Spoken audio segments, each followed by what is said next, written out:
చాలామంది చాలా మాటలు అంటారు మా అబ్రాడ్లో కూలి పని చేయనీకి, అదే పని ఇండియాలో ఎందుకు చేయనీకి రాదు, అబ్రాడ్కి పోయింది బొచ్చలు తోముతారు అది చేస్తారంటే, అవును మామ కరెక్టే. అన్ని తాను ఒకటే రకంగా ఉంటే అందరు ఎందుకు వస్తారు వీడికి? అదే ఇండియాలో ఇంతే పైసలు వస్తాయంటే మన వాళ్ళు వీడికి ఎందుకు వస్తారు? అందరు వచ్చేది పైసల కోసమే కదా. ఒకడు ఈడ ఇంట్లోనే వదిలేసుకొని దూరం ఉండాలని చెప్పి ఎవరికి ఉండదు మామ. అందరూ వచ్చేది పైసల కోసమే.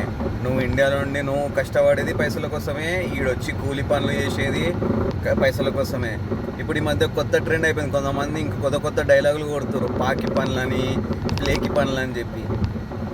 అవన్నీ ఏం లేదు మామ, అందరు కష్టపడతారు. అంతా ఈడ జాబ్ మార్కెట్ మంచిగా ఉంటే కూలి పనులు ఎందుకు చేస్తున్నాం? అందరు జాబ్లే చేద్దాం అనుకుంటారు కదా. ఇది అర్థం చేసుకోరు మామ అందరు అనే ఒక మాట అనేము. ఇక్కడ కష్టాలు ఎవరికి మీకు తెలియదు, ఏదో రీళ్ళలో చూసి అది ఇది అని అనుకుంటారు, కానీ ఈడ ఫేస్ చేసడానికే తెలుస్తుంది రియాలిటీ ఏందో.